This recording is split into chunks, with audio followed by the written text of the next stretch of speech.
அனைவருக்கும் வணக்கம். நான் தமிழரசி பாலமுருகன்.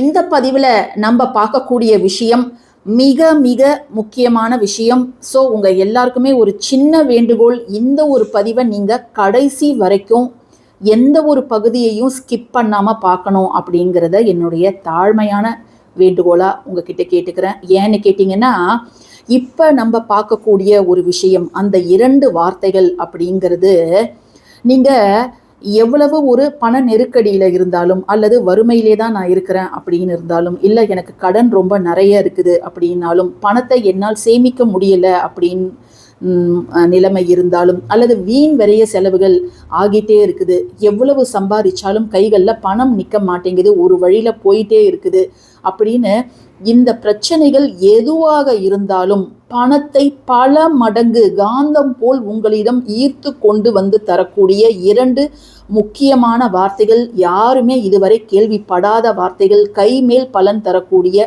வார்த்தைகள். ஸோ இத்தனை நன்மைகளை அள்ளித்தரக்கூடிய அந்த 2 வார்த்தைகள் இந்த பதிவில் நான் உங்களுக்காக தரப்போகிறேன். ஸோ கடைசி வரைக்கும் பாருங்கள். பதிவுக்கு போகிறதுக்கு முன்பு எல்லாருமே கமெண்ட் செக்ஷனில் இப்போ நான் இந்த மரப்பெட்டி மேலே எழுதியிருக்கக்கூடிய 2 வார்த்தைகள், மஞ்சள் பன்னீரை சேர்த்து நான் எழுதி வச்சிருக்கிறேன், சுபம் லாபம். இந்த 2 வார்த்தைகளை நீங்கள் கமெண்ட் செக்ஷனில் எழுதுங்க. சுபம் லாபம் அப்படிங்கிற இந்த 2 வார்த்தைகளை பார்த்துட்டு யாரும் பதிவை ஸ்கிப் பண்ணிடாதீங்க. நான் சொன்ன வார்த்தைகள் இவை கிடையாது. பதிவை முழுமையாக பாருங்கள்.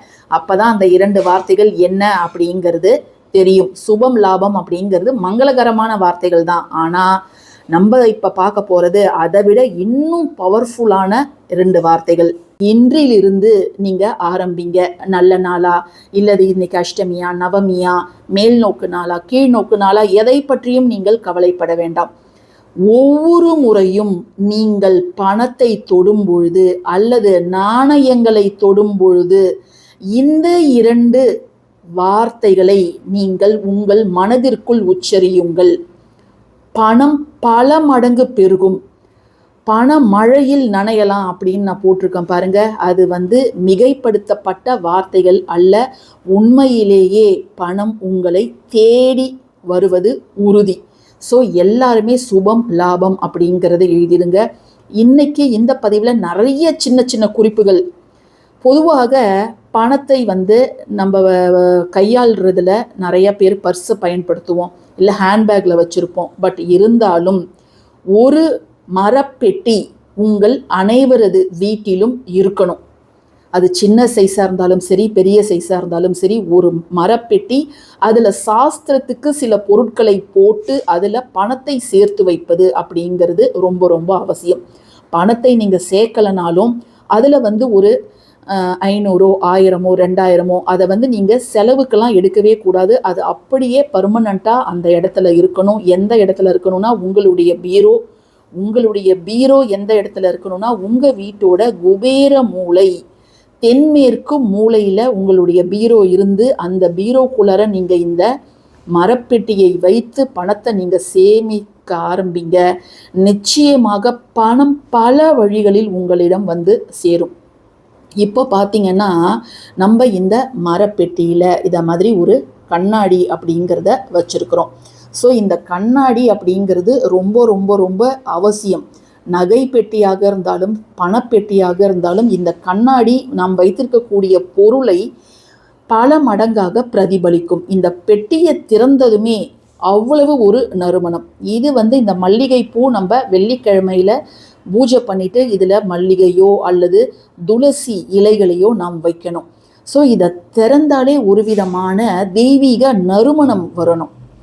அதே போல் நீங்கள் இங்கே வைத்திருக்கக்கூடிய நோட்டுகள் இருக்குது பாருங்க, இதை நீங்கள் நேர்த்தியாக அழகாக வைப்பது அப்படிங்கிறது ரொம்ப ரொம்ப அவசியம். சுருட்டி வைக்கிறது, கசங்கன நோட்டுகளை வைக்கிறது, அதெல்லாம் நீங்கள் தயவு செஞ்சு செய்யாதீங்க. இப்போ நான் இதுக்கு கீழே ஒரு மஞ்சள் துணி போட்டிருக்கிறேன். இதற்கு கீழே நாம் வைக்க வேண்டிய பொருட்கள் அப்படிங்கிறத நான் ஏற்கனவே ஒரு முறை உங்ககிட்ட இந்த பதிவை நான் போட்டிருக்கிறேன்.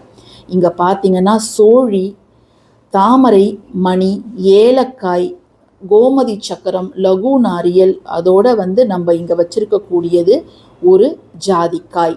ஸோ இதெல்லாம் பணத்தை நம்மிடம் பல மடங்கு பெருக்கக்கூடிய பொருட்கள். அட்லீஸ்ட் இதில் 2-3 பொருட்களையாவது வைத்து, மஞ்சள் நிற துணி குருவுக்கு உகந்தது. நீங்கள் மஞ்சள் துணியும் வைக்கலாம், பச்சை துணியும் நீங்கள் வைக்கலாம், அதை பற்றி கவலையே கிடையாது. ஏதாவது ஒரு துணி. இதுவே பட்டு துணியாக இருக்கும் பட்சத்தில் இன்னும் நல்லது. நான் பட்டு துணி வாங்கணும்னு நினச்சிட்டே இருக்கிறேன், என்னால் அதை வாங்க முடியல. அதனால் நான் சாதாரண காட்டன் துணி, மஞ்சள் நிற துணி தான் வச்சுருக்கிறேன். சரிங்களா? ஸோ இதை மாதிரி நீங்கள் பண்ணுங்கள். அதே போல் பணம் இல்லை அப்படிங்கிறத நீங்கள் யோசிக்காதீங்க. காலையில் எழுந்ததும் நமக்கு இவ்வளோ பண கஷ்டம், இவ்வளோ கடன் இருக்குது அப்படிங்கிறத எந்த ஒரு இல்லை அப்படிங்கிறதே உங்கள் வாயிலிருந்து வரவே கூடாது. யோசனையும் வரக்கூடாது. எப்படியாவது வரும் அப்படிங்கிற மாதிரி நீங்கள் யோசனை செய்யுங்க. சரிங்களா? அதே போல் பணத்தை நீங்கள் பிறரிடம் கொடுக்கும் பொழுதோ அல்லது வாங்கும் பொழுதோ நீங்கள் இப்படி தான் வந்து வாங்கணும். அதாவது இந்த தலைப்பகுதி இருக்குது இல்லையா, இதில் தான் உங்களுடைய கட்டை விரல் அப்படிங்கிறது இருக்கணும். இப்போ நான் ஒரே விரலால் மொபைலை ஹோல்ட் பண்ணிவிட்டு இப்படி பண்ணுறதால என்னால் சரியாக செய்ய முடியல. ஸோ இப்படி தான் நீங்கள் தரணும். ஓகேவா? இந்த தலைப்பகுதி இந்த 500ன்னு போட்டிருக்குது இல்லை, ஸோ இதுக்கு மேலே உங்களுடைய கட்டை விரல் வந்து நீங்கள் இப்படி தான் தரணும். மற்றவர்கள் உங்களிடம் எப்படி கொடுத்தாலும் நீங்கள் அதை சரி செய்து இப்படி வைத்து என்றது அதுதான் வந்து நல்லது. இப்படி தான் நீங்கள் வைக்கணும். ஸோ இதே போலவே நீங்கள் மற்றவர்கள்கிட்ட பணம் கொடுக்கல் வாங்கும் பொழுது இதை மாதிரியே நீங்கள் தாராளமாக செய்யுங்க. சரி, இப்போ அந்த 2 வார்த்தை, நீங்கள் பணத்தை வந்து ஒரு நாள் கடைக்கு போகிறீங்க, அங்கே செலவு பண்ணுறீங்க, எங்கே போனாலும் நம்ம பணம் இல்லாமல் ஒன்றுமே பண்ண முடியாது. பட் இப்போ வந்து கேஷ்லெஸ் டிரான்சாக்ஷன் எங்கே பார்த்தாலும் நம்ம GPay, PhonePe, credit card, debit card தான் நம்ம பண்ணுறோம். ஆனால் நீங்கள் பணத்தை தொடும் சந்தர்ப்பம் உங்களுக்கு வந்ததுன்னா மறக்காமல் நீங்கள் உச்சரிக்க வேண்டிய 2 வார்த்தைகள் என்ன அப்படின்னு பார்த்தீங்கன்னா, தனம் வர்த்தனம். தனம் வர்த்தனம். தனம் என்றால் செல்வம், பணம், அது எல்லாத்தையுமே குறிக்கும். வர்த்தனம் அப்படின்னா என்னது அப்படின்னீங்கன்னா, பலமுறை பெருக்குவது, செல்வ செழிப்பை ஏற்படுத்துவது. தனம் வர்த்தனம். தனம் வர்த்தனம் அப்படிங்கிறத நீங்கள் வந்து உச்சரிங்க. சரிங்களா? இப்போ வர்த்தகம் அப்படின்னா அது ஒரு பிஸ்னஸ், ஃபினான்ஸு, அதை மாதிரி நம்ம அதை மீன் பண்ணுவோம். இது வந்து தனம் வர்த்தனம். அந்த தனமே திரும்ப இன்னொரு தடவை வர்த்தனம் அப்படின்னு வரும். ஸோ தனம் வர்த்தனம். நீங்கள் வந்து பணத்தை வாங்கும் போதும் சரி, பேங்க்கில் போய் நீங்கள் கட்டுறீங்க, இல்லை நீங்கள் பணத்தை வாங்குறீங்க, ஒருத்தவங்க கிட்ட நீங்கள் கொடுக்குறீங்க அப்படின்னாலும் அந்த பணம் உங்களிடமே திரும்ப வந்து சேருங்க. இந்த 2 வார்த்தைகளை, அதாவது தனம் வர்த்தனம் அப்படிங்கிற இந்த 2 வார்த்தைகளை நீங்கள் எந்த பண பரிவர்த்தனை செய்தாலும், கொடுத்தாலும் சரி வாங்கினாலும் சரி, ஒரு 10 ரூபா கொடுத்து ஒரு பூ வாங்குறீங்க அப்படின்னாலும் சரி, அல்லது எங்கே நீங்கள் பணம் செலவு செய்தாலும் சரி, நீங்கள் வந்து கிரெடிட் கார்டை எடுத்து கொடுக்கும் பொழுது கூட தனம் வர்த்தனம், தனம் வர்த்தனம் அப்படிங்கிறத நீங்கள் சொல்லி பாருங்கள். நிச்சயமாக ஒரு 4-5 நாட்களிலேயே நல்ல ஒரு மாற்றம் அப்படிங்கிறது உங்களுக்கு தெரியும். அதே போல் இத்தகைய பொருள்கள்லாம் நீங்கள் ஒரு பெட்டியில் போட்டு வச்சுருக்கீங்கன்னு வச்சுக்கோங்களேன். ஏன்னா எல்லா இடத்துலையும் நம்ம இந்த பொருள்லாம் போட முடியாது. அஞ்சரை பெட்டியில் வச்சுருப்போம், அரிசி பானையில் வச்சுருப்போம், இன்னும் சில ரகசிய இடங்களில் நம்ம பணத்தெல்லாம் சேர்த்து வச்சுருப்போம். ஸோ இந்த மாதிரியான பொருள்லாம் போட்டு பணத்தை அங்கே வச்சுருக்கிறீங்க அப்படின்னா, அந்த பணப்பெட்டியை நீங்கள் ஒவ்வொரு வாரமும் வெள்ளிக்கிழமை நீங்கள் பூஜை பண்ணும்போதோ அல்லது சுக்கிரஹோரை நேரத்திலேயோ உங்கள் வீட்டு பூஜை அறையில் வைத்து, இதோட வெள்ளை டைமண்ட், அதாவது கற்கண்டு இருக்குது இல்லையா, ஸோ அந்த கற்கண்டை வச்சு நீங்கள் இதற்கும் நீங்கள் தீப தூப ஆரத்தி காமிங்க. சாம்பிராணி வாசனை இந்த பெட்டிக்குள் போகணும். அதை மாதிரி அந்த மணி சத்தம் எல்லாமே இந்த பெட்டிக்கு கேட்குற மாதிரி நீங்கள் பண்ணுங்கள். பணம், அளவற்ற பணம் அப்படிங்கிறது, அபரிமிதமான பணம் அப்படிங்கிறது உங்களை தேடி வரும். ஸோ எல்லாருமே கமெண்ட் செக்ஷனில் சுபம் லாபம் அப்படிங்கிறத நீங்கள் டைப் பண்ணிடுங்க.